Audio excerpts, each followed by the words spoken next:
हमें सब कुछ अपने लिए अच्छा चाहिए, तो इससे अच्छी कोई बात नहीं है कि संतों की शरण में जाके उनसे वो सूत्र ले लें, वो ज्ञान सीख लें, उनकी कहे वचन को मान लें, तो हम निश्चित रूप से इस जीवन को सुखी भोगेंगे। कोरी कल्पना की बात अगर कही जाए कि आपने नाम ले लिया, नाम मिल गया कि आपका कल्याण उद्धार हो जाएगा, अब नाम लेते हैं लेकिन नाम लेके उस ओर हम चलते ही नहीं हैं, नाम को कभी भूलने से भी याद नहीं करते। नाम है क्या चीज? नाम के विपरीत काम करते हैं, बल्कि नाम के जो नियम हैं उनको नहीं निभाते। संत कहते हैं कि जो नियम निर्धारित किए गए हैं, चाहे वो किसी चीज के लिए भी हों, उन नियमों का जो उल्लंघन करता है उसको सजा मिलती है। राजा बलि की कहानी आपने नहीं सुनी?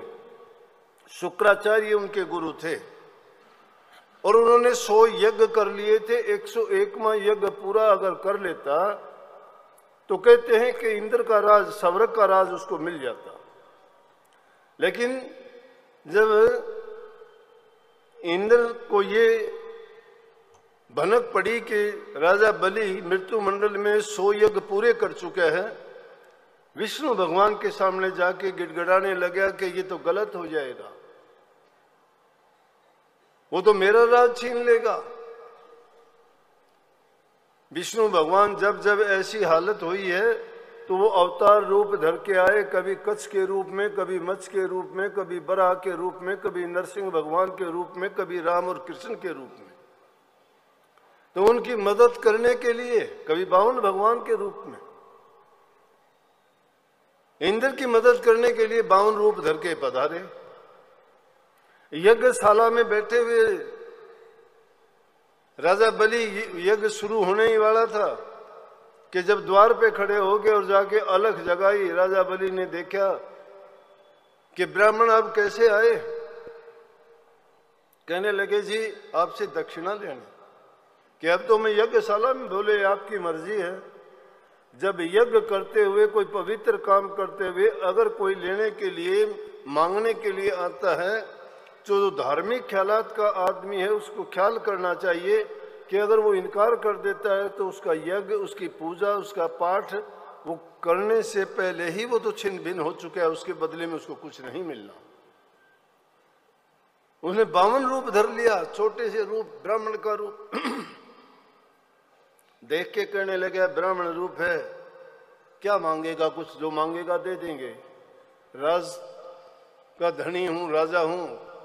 लेकिन उनके गुरु बैठे थे शुक्राचार्य वहां पे, कहने लगे राजा बलि ये कोई छद्म रूप धर के आपको छड़ने के लिए आया है, इसको ऐसी वैसी रूप मत मानना, ये ऐसी आत्मा नहीं है, ये आपको छड़ने के लिए आई है। अवज्ञा कर दी गुरु के वचन की। गुरु का वचन छोड़ के जो कहीं जा, तहां जाए काल है कहे कबीर समझा। गुरु का वचन उल्लंघ के शिष्य अगर कहीं भी जाता है, जाओ, आजादी है, कोई रोकने वाला नहीं, कोई जंजीर नहीं, कोई उनके लिए जेल और कैद नहीं है कि कैद कर लेंगे। कितने ही अपने भी आए। अब बताऊं, मध्य प्रदेश से आए काफी, अब भी आए हुए हैं। उनमें एक लड़का चोर था, दिन में रात में चोरी करता, यही उसका धंधा पेशा था। देखा देखी वो भी यहाँ पे आके उसने नाम ले लिया।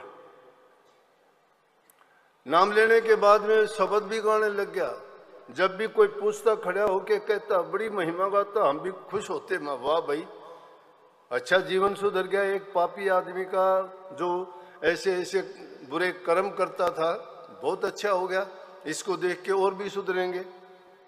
उनके जो भी देखता उनके सामने भाषण देता कि देखो मैं कैसा हो गया, कि मैंने कितना जीवन मेरा खराब था, मैं चोरी करता था, मैं डाके डालता था, और अब मैं कितना अच्छा हो गया।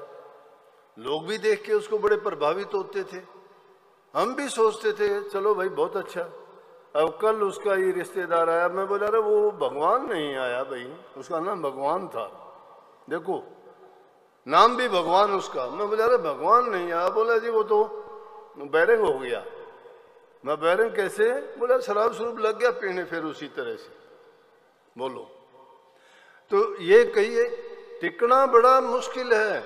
गुरु का वचन जो मैं तो तभी कहता हूँ, जो आदमी इतनी ज्यादा बातें बढ़ाता है, चपलता करता है, चतुराई करता है, वो बाद में लड़खड़ा जाता है। यहाँ तो बड़ा संयम से काम लेता है। इसीलिए संतों ने कही, धीरे धीरे रे मना धीरे सब कुछ होए, माली सींच सो बड़ा ऋतु आए फल होए। इंसान की जल्दबाजी से कुछ नहीं होता। सहज पके सो मीठा होए, धीरे धीरे चलोगे काफी। क्योंकि मैं देख लेता हूँ ऐसे आदमियों को, काफी लोग आके कहते हैं जी मैंने शराब छोड़ दी। मैं अच्छा, बड़ी अच्छी बात। बोला जी 4 साल हो गए, मैं अभी नहीं छोड़ी है तूने। बोला जी मैंने हाथ भी नहीं लगाया। मैं बोला तेरे मन में अब भी जिंदा है? अब भी जिंदा है तो दिन गिनता है कि उस दिन छोड़ी थी, 4 साल हो गए, क्यों गिनता है उसके दिन? वो तेरी संतान है कि तूने पैदा की थी, उसको देखेगा कब जवान होगी, कब बूढ़ा होगा, उसको क्या करेगा तू? जिस चीज को तुमने तिलांजलि दे दी उसको भूल जाओ। अगर तुम भूले नहीं हो तो तुम्हारे दिमाग के अंदर जिंदा है, वो पता नहीं कब दोबारा से खड़ी हो जाएगी। उसका मूल नाश नहीं हुआ है। जब मूल किसी चीज का नाश होता है तो वो उगता ही नहीं, पैदा नहीं होता है, तो उसको भूल जाना चाहिए। तो इसलिए कबीर साहब ने कही कि गुरु के वचन को उल्लंघ के शिष्य चाहे कहीं भी जाले, 3 लोग की बात छोड़ो, कहीं भी जाले, चाहे कितने ही ब्रह्मांड, किसी ब्रह्मांड में जाले, वो बच नहीं सकता। जहां जाए वहां काल है। अगर गुरु की आज्ञा में रहता है, गुरु की मर्यादा में, गुरु के वचन में जो चलता है, तो उसको नहीं छू सकता। लेकिन गुरु की आज्ञा जो भूले, 100 कष्ट जोड़ में झूले, कितनी उसको ऊंची नीची योनि लेनी पड़ेंगी।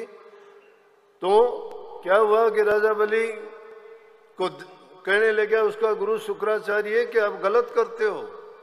कहने लगे आप मेरे गुरु हो और मुझे आपका वचन मानना भी चाहिए, लेकिन ब्राह्मण है और यज्ञ के समय मैं इसको इनकार नहीं कर सकता, मैं दान दूंगा। बोला कि वो तेरी मर्जी है। और वही बात हुई, राजा बलि छड़ाया गया। उस ब्राह्मण ने बोला कि क्या मांग लिया? बोला जी क्या लेना होता, हमें भी कोई थोड़ी बड़ी जगह दे दो, हम भी आपके यहाँ ड्यूटी पे पड़े रहेंगे कहीं। बोले 3 कदम जमीन दे दो, 3 कदम में सब कुछ माप लिया। कहने का मतलब ये था कि कहानी से हमें मतलब नहीं, मतलब है उसके परिणाम से। उसका परिणाम देखो कि गुरु चाहे कैसा भी था, गुरु ने उसको समझाया कि ऐसा ना कर, लेकिन शिष्य ने क्या किया, गुरु के वचन को तोड़ दिया, पताल में जाके उसको रहना पड़ा। पताल का राजा बना वो राजा बलि। उसके यज्ञ पूरे नहीं है, कहाँ उसको स्वर्ग की चाह थी, कहाँ इंद्र का राज मिलने वाला था, और उसकी जगह जाके पताल में जाना पड़ा। आप हमारे संत वाणी चैनल को सब्सक्राइब करें, वीडियो को लाइक करें, शेयर करें, और हाँ, बेल आइकन पर क्लिक करना बिल्कुल ना भूलें, ताकि हमारी किसी भी वीडियो की सूचना सबसे पहले आपको मिले।